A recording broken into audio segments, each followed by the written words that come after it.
I'm just kidding. I'm not good at humor, but I saw that as my entry point, so I thought I would try. But it's wonderful to be in Pennsylvania, and I am eternally grateful. This is the second time I have had the opportunity to speak at one of your conventions, so thank you.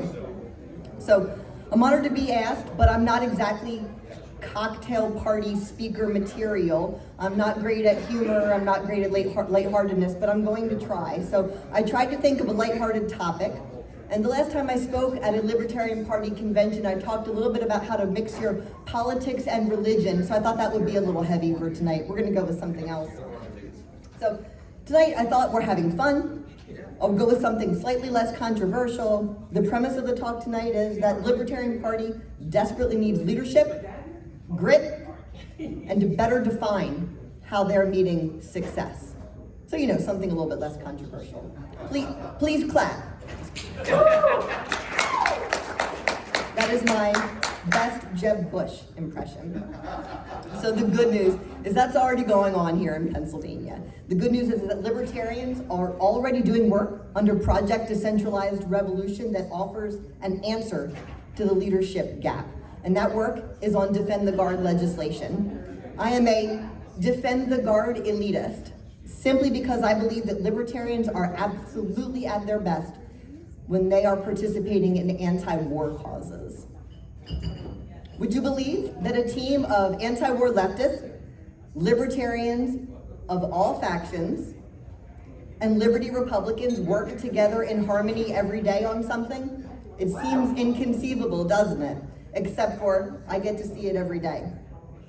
If you aren't familiar with the Defend the Guard effort, it is a bill originally drafted by the 10th Amendment Center, colleagues who we know and love, and is currently in about 30 legislatures and would restrict the ability of the president to call up the National Guard unless and until Congress has the balls to declare war.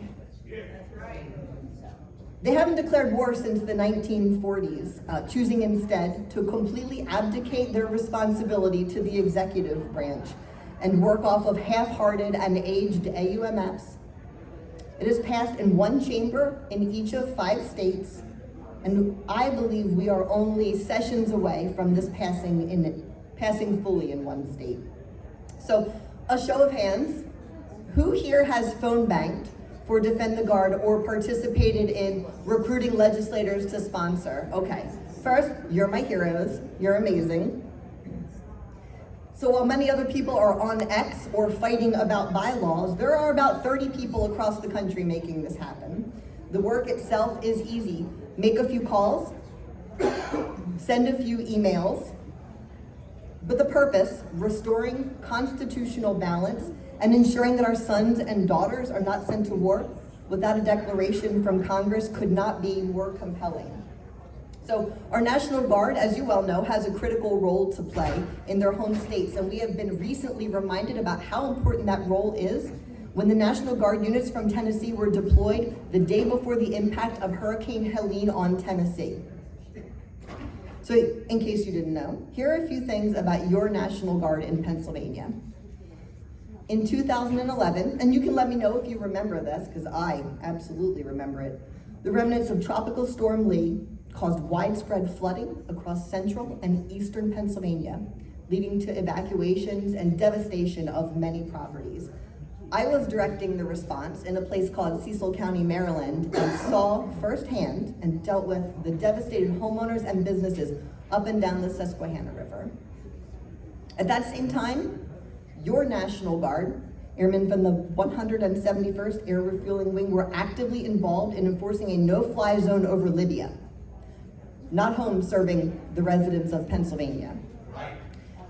And there are many examples of this very thing, but flash forward to 2021, when the remnants of Hurricane Ida led to severe flooding, particularly in southeastern Pennsylvania, resulting in multiple fatalities and extensive property damage. Did you know that during that time, 2,100 Pennsylvania National Guard members were deployed in support of Kuwait, Egypt, Poland, Germany, and Africa, among other locations? Not here in Pennsylvania, and that's a problem. So Defend the Guard is a big and important battle, and its leaders have, out of the gate, considered how to motivate, how to engage, how to target, how to celebrate wins, and how to experience really hard losses. And I propose that the LP could learn a lot from this method. On leadership, one of the greatest challenges facing the Libertarian Party, and indeed the Libertarian movement itself, is leadership. And I don't mean confidence, because plenty of you guys are loud, that's fine. And I don't mean visibility, because we have more social media warriors than we ever could possibly need. But here's what it looks like. Leaders have the respect of their teams. They do the dirty jobs alongside their folks, and they are not above the work. And they will put the functional above the administrative every single time. And you know what I mean when I say that. Do your leaders do that in the party?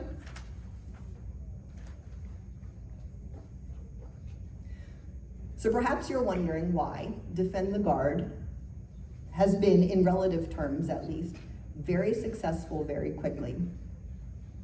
I've got easy answers for you. It's because Dan McKnight, the leader of Bring Our Troops Home, will take the time out of his busy schedule to sit and meet with volunteers just to say thank you. And it is because Diego Rivera will make calls alongside us, will sit with us in our losses, pray with us, and build us up in our wins. That's what leadership looks like, and that is what the LP needs today. So I came out of emergency services, where leading sometimes saves lives, and I have seen all manners of terrible and great leadership. When I left that career, it was like when I left team sports in my youth. There was a huge, unbearable gap, so big that it could only be filled by finding a team that was pulling in the same direction and with servant leaders. And Defend the Guard has that in spades, and it is absolutely why we will win. Great leadership begets great work, and work begets progress. And when you have progress, you nurture and build more leaders. But leadership is not boastful, and it bears all the weight of responsibility, not for your wins, but for your losses. Leadership is not an innate trait. It is a skill honed through experience and often shaped by observing and experiencing other people's failures. And what that means is we're not all born leaders. God knows I was not. But you can learn to lead people through observing their failures. And one of two things will happen when we experience other people's failures. We will quit and get tired, or we will learn and we will become more resilient. And resilience is something that the members of the LP absolutely could use a dose of. I noticed something very early in my work with Defend the Guard. These folks have grit and a resilience and determination that I want all libertarians to have on all the tough issues they tackle, not just Defend the Guard. Volunteers for Defend the Guard face opposition from every side, but we don't suffer from the same depressing model of loss after loss. We build on victories every single session, we make progress every year, and we refine our processes along the way. It is iterative. You're going to hear me say that word a lot now.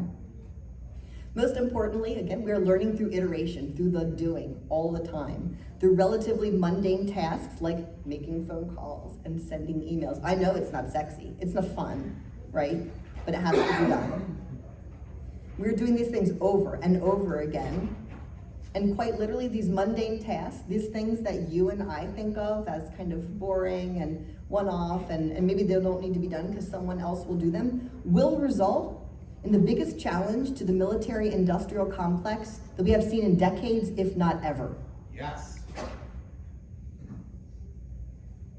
The LP might learn from this, even in something like candidate strategy. Take, for example, libertarian candidates who, not for a lack of love of liberty, but lose election after election, and then run for a higher office and lose those elections again and again.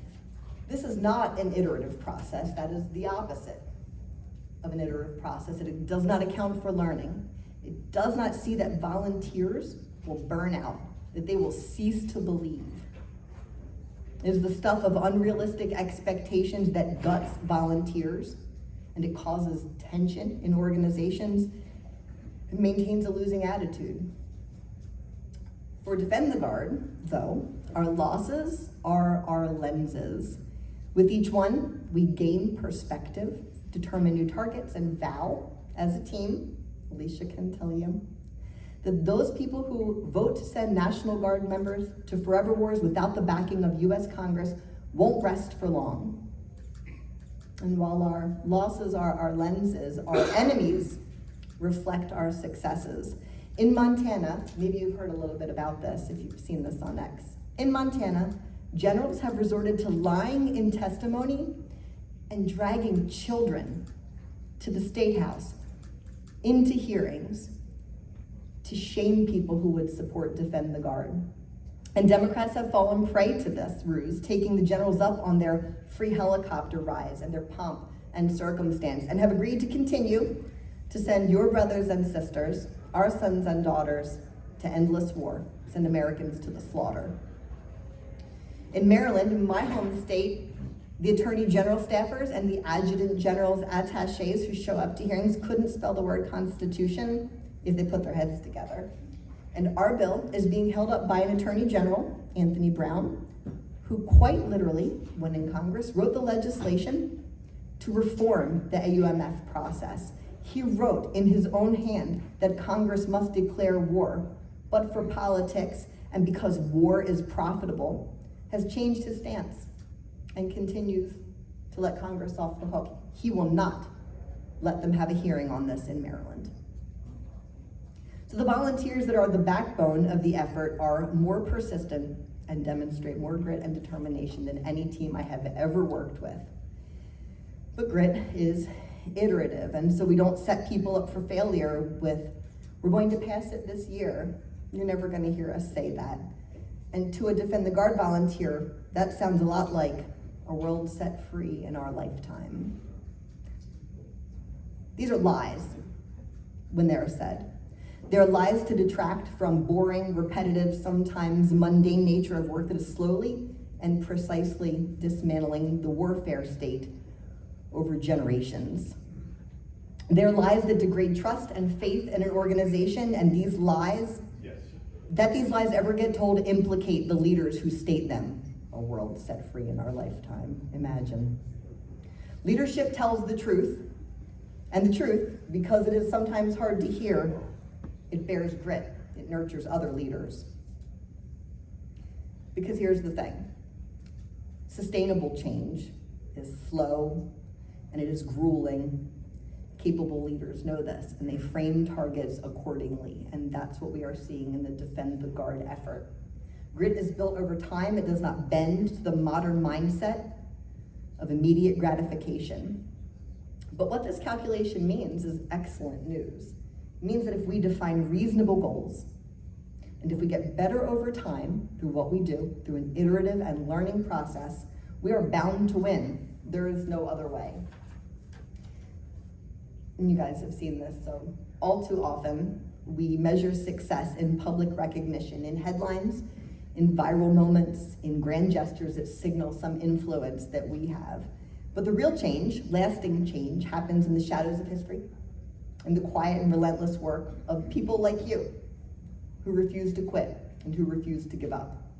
And for those of us who are working on Defend the Guard, when a state legislature refuses to advance a bill, but the pressure forces a politician to reconsider their stance, that's a win, but you're never gonna see it in the news.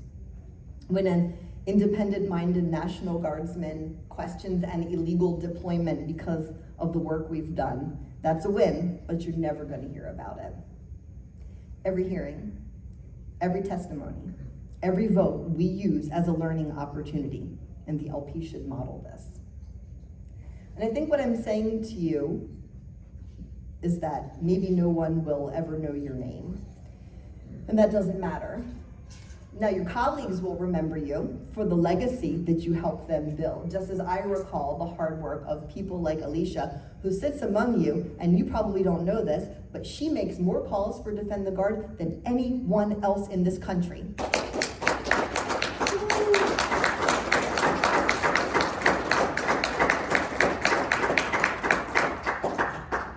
No one will ever give a shit who I am, but they will absolutely remember the legacy that we have built with Defend the Guard.